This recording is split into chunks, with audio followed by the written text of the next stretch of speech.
السلام علیکم ورحمۃ اللہ وبرکاتہ۔ جناب کیسے مزاج ہیں؟ امید ہے کہ آپ خیریت سے ہوں گے۔ آج میرے ایک دوست نے واٹس ایپ پہ ایک تصویر بھیجی ہے، یعنی اس میں حدیث لکھی ہوئی تھی، یعنی وہ ایک آپ کو پتہ ہے تصویر بنا کے اس پر حدیث لکھ دیتے ہیں، تو اس طرح کی وہ ایک حدیث آئی تھی جو بخاری شریف میں اس کا حوالہ تھا کہ حدیث نمبر جو ہے وہ غالباً دوسری جلد میں ہے، تو اس میں آپ اس حدیث کو پڑھ سکتے ہیں۔ اور حدیث کا جو متن تھا، یعنی حدیث کے جو الفاظ تھے وہ اس طرح کے تھے کہ حضرت اللہ کے رسول فرما رہے ہیں کہ میں جو ہے علم کا جو ہے شہر ہوں، اور ابو بکر صدیق جو ہیں اس کی بنیاد ہیں، اور حضرت عمر فاروق جو ہیں اس کی دیواریں ہیں، اور حضرت عثمان رضی اللہ تعالیٰ عنہ جو ہیں اس کی چھت ہیں، اور حضرت علی رضی اللہ تعالیٰ عنہ وہ جو ہے اس کا دروازہ ہے۔ تو جب یہ حدیث انہوں نے مجھے بھیجی تو ساتھ انہوں نے یہ کہا کہ جی یہ حدیث جو ہے مجھے کسی فرینڈ نے واٹس ایپ پہ یا فیس بک پر جو ہے نا مجھے بھیجی ہے، تو میں نے جب یہ پڑھی ہے تو پھر میں نے کہا یہ حدیث تو کبھی سنی نہیں ہے، اس کا متن جو ہے وہ کبھی سنا نہیں ہے، تو لہٰذا اس کو چیک کر لیتے ہیں۔ اور یہ بخاری میں ہے تو ظاہر سی بات ہے امام بخاری کے اوپر تو جتنی بھی احادیث مرفوع آئی ہیں وہ تو صحیح ہے، اور یہ بھی مرفوع روایت تھی۔ تو انہوں نے بخاری شریف کی کتاب کھولی اور اس میں ریسرچ کرنا شروع کر دی۔ وہ تقریباً کہتے ہیں کہ میں نے 3 یا 4 گھنٹے لگائے ہیں اس حدیث کو ڈھونڈنے میں، تو حدیث نہیں ملی۔ تو پھر مجھے یاد آیا کہ میں آپ سے جو ہے آپ کو سینڈ کرتا ہوں، یعنی مجھے سینڈ کی اور ساتھ مجھ سے پوچھا کہ یہ حدیث جو ہے کہاں پہ ہے۔ میں نے بھی اسی طرح کیا کہ بخاری میں تلاش کرنا شروع کر دیا۔ ظاہر سی بات ہے بخاری کا ہی حوالہ تھا تو میں نے شروع کر دیا ہے اس کو، لیکن مجھے یہ حدیث نہیں ملی، بخاری میں نہیں ملی۔ بعد میں مکتبہ شاملہ کے ذریعے اس حدیث کو ڈھونڈنا شروع کیا تو یہ حدیث مل گئی، لیکن یہ بخاری میں نہیں تھی۔ امام سخاوی رحمۃ اللہ علیہ اس کو لے کے ہیں جو 900 ہجری میں پیدا ہو رہے ہیں، تو انہوں نے یہ روایت بیان کر کے کہا ہے کہ یہ روایت ضعیف ہے، اور اس کا ضعف بھی بتایا ہوا ہے اس کتاب میں۔ تو مقصد ویڈیو بنانے کا یہ تھا کہ دیکھیں جب بھی امام بخاری کا نام بہت چلتا ہے وہ اس لیے کیونکہ ماشاءاللہ انہوں نے بہت حدیث کی اس کتاب پر، یعنی حدیث کے معاملے میں بہت کام کیا ہے۔ یہ جو ان کی صحیح البخاری جو کتاب ہے اس میں جتنی بھی روایت مرفوع لائے ہیں وہ ساری کی ساری صحیح ہے،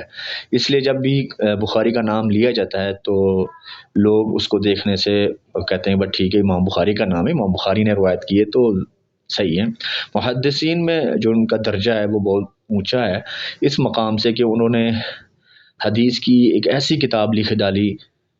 جو بہت ہی، میں کہتا ہوں نہ ہونے کے برابر آپ کوئی ایسی چیز تلاش کر سکتے ہیں ان کی کتاب میں جو آپ کہیں گے جی مجھے اس پر تھوڑا سا شک ہے یا ضعیف ہے۔ تو کیونکہ امت کا اجماع ہو چکا ہے، امت کے اجماع میں اہل سنت کے معاملے میں کہتا ہوں کہ ان کا اجماع ہے کہ بخاری کی جو کتاب ہے وہ صحیح بخاری ہے، یعنی یہ صحیح حدیثوں کی کتاب ہے۔ تو یہ نام چل جاتا ہے، تو یاد رکھیں جب بھی کوئی امام بخاری کا نام لے یا حوالہ دے، جب آپ کو شک پڑے یا آپ جو ہے آپ کو لگے کہ یہ تو بات پہلے کبھی نہیں سنی، تو لہٰذا اس کو ضرور دیکھا کریں چاہے امام بخاری کا نام لیا جائے۔ وہ جب ہمارے ہاں ایسا ہوتا ہے جب برانڈ چل جاتا ہے یا کوئی نام چل جاتا ہے تو پھر ہم اس کے نام پر جھوٹ بولنا شروع کر دیتے ہیں یا اس کو کاپی کرنا شروع کر دیتے ہیں، تو کسی نے یہ بھی ایک اس طرح کا کام کیا۔ تو اللہ تعالیٰ ہمیں ان چیزوں سے بچا کے رکھیں تاکہ ہم صحیح معنی میں جو بھی حدیث ہے یا جو بھی بات کسی کے ساتھ شیئر کر رہے ہیں اس سے پہلے کوشش کریں کہ اس کی تصدیق کر لیں۔ اب دیکھیں یہ کتنا بڑا جھوٹ تھا جو لوگوں میں پھیلایا جا رہا تھا اور لوگ اس کو مان بھی رہے تھے۔ تو میں نے اپنے دوست سے جب پھر میں نے امام سخاوی کا جو حوالہ بھیجا تھا تو وہ بہت پریشان اور حیران ہو گئے کہ یار یہ کتنی دلیری کے ساتھ لوگ ایسا کام کرتے ہیں، ان کو ڈر نہیں آتا۔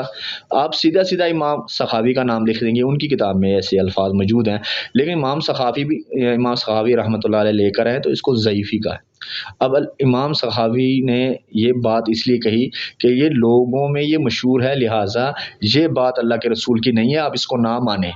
یعنی یہ ثابت کیا ہے کہ یہ اللہ کے رسول کی بات نہیں ہے، اور لوگوں نے اللہ کے رسول کے نام پر یہ بات کہنا شروع کر دی۔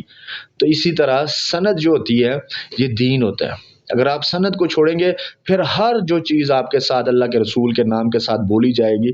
یا بولا جائے گا، بتایا جائے گا، وہ پھر آپ کو ماننا ہی پڑے گا، چاہے وہ غلط ہو یا صحیح ہو، ٹھیک ہے نا۔ تو اس لیے سند جو ہے وہ دین ہے۔ سند کے بغیر